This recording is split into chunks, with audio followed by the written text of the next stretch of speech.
గట్టిగా బీఆర్ఎస్ నాయకులు బొల్ల మల్లయ్య యాదవ్ గారితో మాట్లాడదాం. మల్లయ్య గారు, నిన్నో మొన్నో మన డిబేట్లోకి వచ్చిన బీఆర్ఎస్ నాయకులు మాట్లాడుతున్నారు, ఇదే ఇష్యూస్ పైన మాట్లాడుతూ ఉంటే, మేమేమి పెద్దగా ప్రచారం ఏం చేసుకోకర్లే, ఈసారి వాళ్ళ కన్ను వాళ్లే పొడుచుకుంటా ఉన్నారు, వాళ్ళ జరిగేటువంటి ఏవైతే ఉన్నాయో పార్టీలో ఇప్పుడు అంతర్యుద్ధం ఏదైతే జరుగుతూ ఉందో అదే మమ్మల్ని గెలిపిస్తుంది ఈసారి అనేటువంటి ధీమా ఉంది మాకని చెప్తా ఉన్నారు. ఎలా చూస్తున్నారు కాంగ్రెస్లో జరుగుతున్నటువంటి రాజకీయాలని, ఒకరిపై ఒకళ్ళు విమర్శలు, ఆరోపణలు, వీటన్నింటినీ బీఆర్ఎస్ ఎలా చూస్తుంది? ఇట్లా గాలికేం దీపం పెట్టట్లేదు, కానీ ఉన్న వాస్తవాలు ఒక రాజకీయ పార్టీగా మాకంటే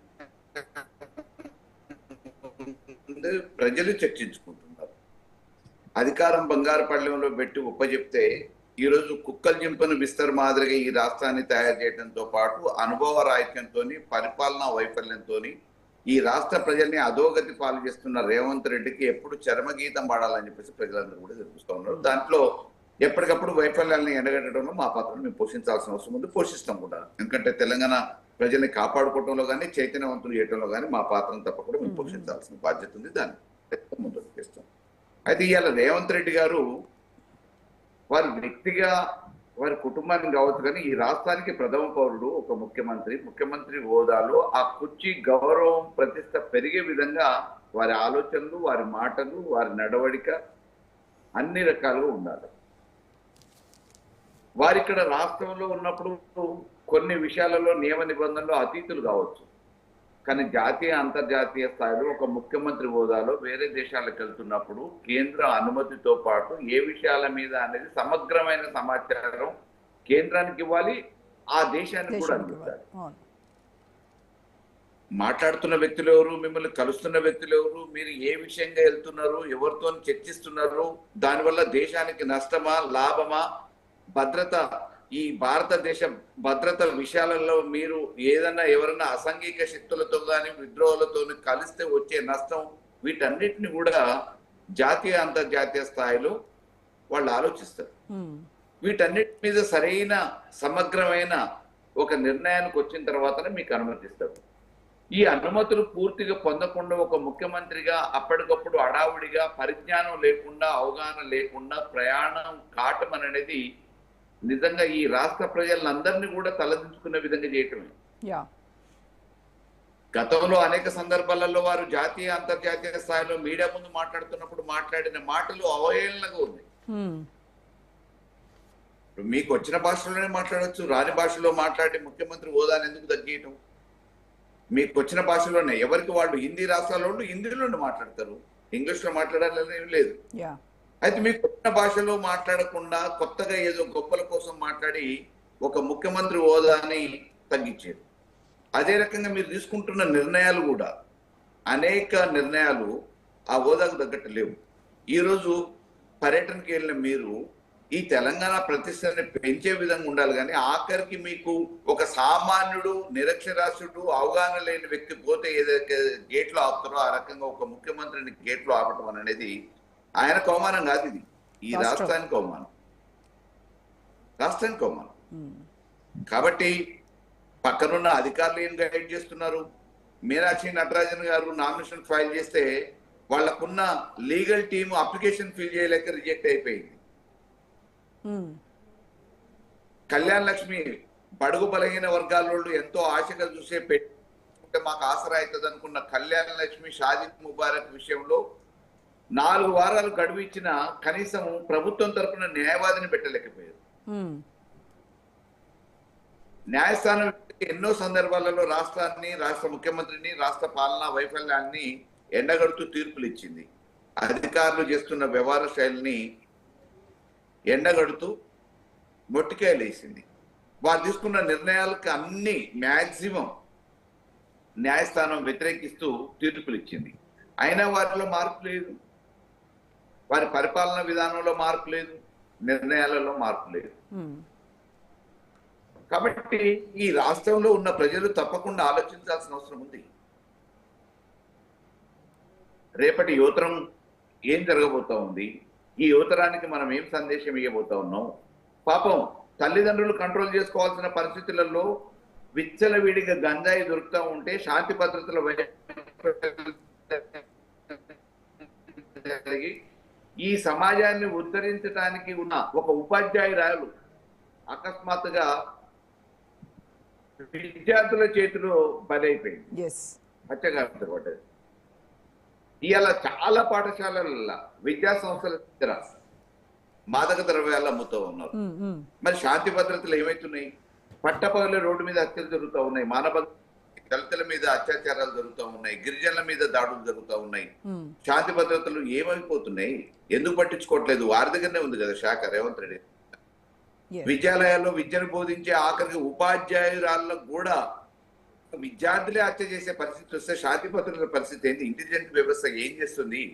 మాదక ద్రవ్యాలు గ్రామాలలో, మా నల్గొండ లాంటి జిల్లాలలో గ్రామాలలో కూడా విస్తరించి మాదక ద్రవ్యాలు సేవించి ఉపాధ్యాయురాల మీదనే దాడి చేసే పరిస్థితి వచ్చింది అని అంటే కార్పొరేట్ స్కూల్ పరిస్థితి, విద్యార్థుల్ని ఏం చెప్తున్నాం మనం? రైట్. సమాజానికి ఏం చెప్పబోతున్నాము? మల్లయ్య గారు, అలాగే 22A విషయానికి వస్తే కనుక ప్రొహిబిటెడ్ ల్యాండ్స్ లిస్ట్లో ఆ రోజు మీ హయాంలో, బీఆర్ఎస్ హయాంలో మీరు తెచ్చినటువంటి ధరణి పోర్టల్ ఏదైతే ఉందో అది కనుక సక్రమంగా మీరు ఆ రోజే నిర్వర్తించుంటే, ఆ వ్యవస్థని మీరు సరిగ్గా ఇది చేస్తుంటే ఇవాళ ఇన్ని తప్పులు జరిగేవి కాదు. ఇది ఆ రోజే మీరు వేసినటువంటి బీజం ఇది. ఆ రోజు పొరపాటు జరగకుండా ఉంటే ఇవాళ అన్నీ సక్రమంగా ఉండేవి అని కాంగ్రెస్ వాళ్ళు మీ పైనే వేస్తున్నారు.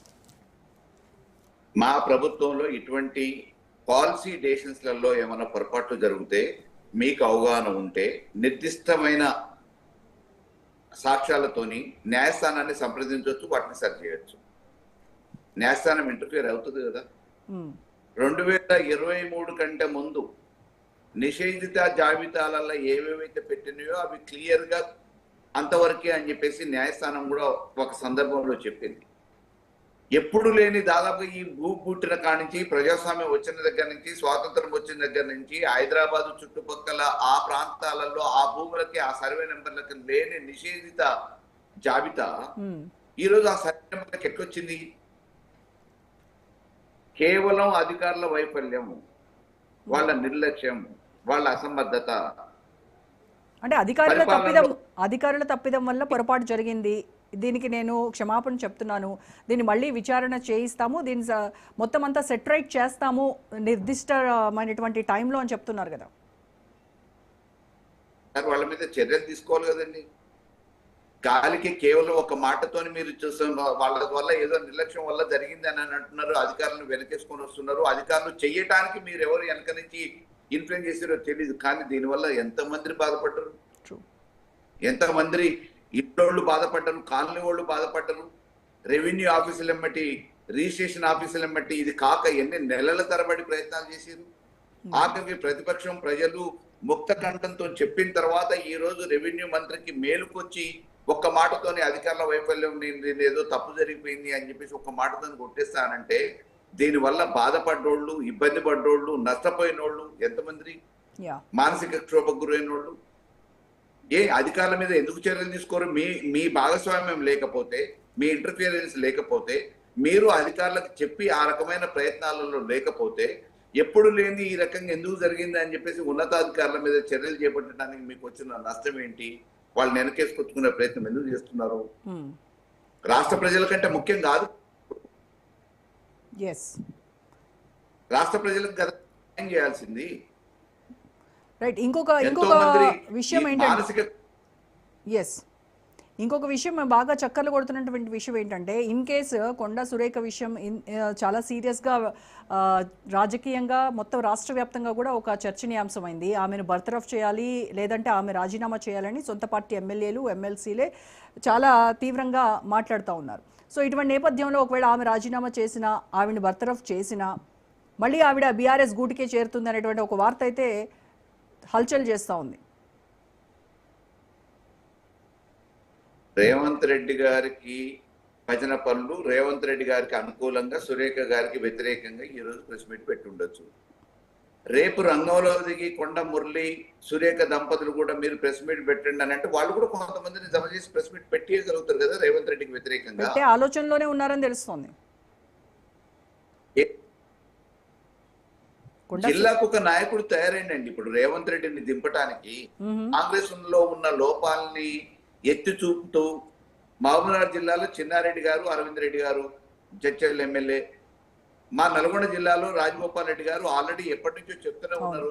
ఆయన పిసిసి ప్రెసిడెంట్ అయినప్పటి నుంచి చెప్తా ఉన్నాడు, కొనుక్కొచ్చుకున్నాడు అని చెప్పి. Yes. ముఖ్యమంత్రి అయిన తర్వాత కూడా అనేక సందర్భాలలో చెప్పిండు.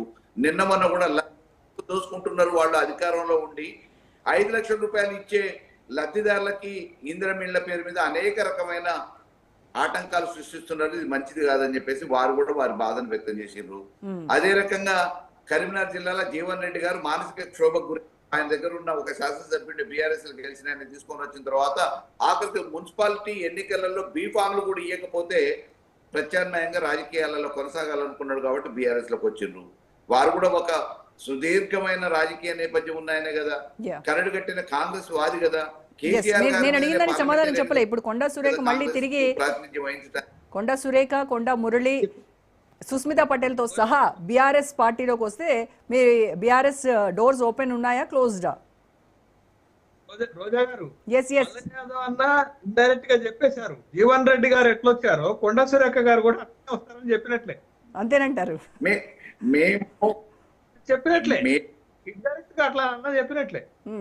మేము ఈ రాష్ట్రాన్ని బాగు చేయాలనే చిత్తశుద్ధితో ఉన్న ప్రతి నాయకులకి స్వాగతం పలుకుతాం. Okay, done. మాకు కావాల్సిన ఆన్సర్ వచ్చేసింది. రైట్ రైట్ రాష్ట్ర ప్రజల మీద ఈ ప్రభుత్వంలో జరుగుతున్న తప్పిదాలని, తప్పుల్ని ఎత్తి చూపుతూ వారికి వ్యతిరేకంగా వచ్చే ప్రతి ఒక్కళ్ళకి స్వాగతం. స్వాగతం పలుకుతారు. అంటే కాంగ్రెస్ వ్యతిరేకులు, సీఎం రేవంత్ రెడ్డి వ్యతిరేకులు ఎవరైనా సరే బీఆర్ఎస్ లో చేరాలి అని అంటే always doors are open for them, అంతే కదా? Right, okay. కృష్ణతేజ ఈ గారు, ఎస్ మళ్ళీ మాట్లాడతాను. మల్లయ్య యాదవ్ గారు, ఎస్ మళ్ళీ మాట్లాడతాను. మాట్లాడటానికి వచ్చిన done, right right. So Krishna Teja.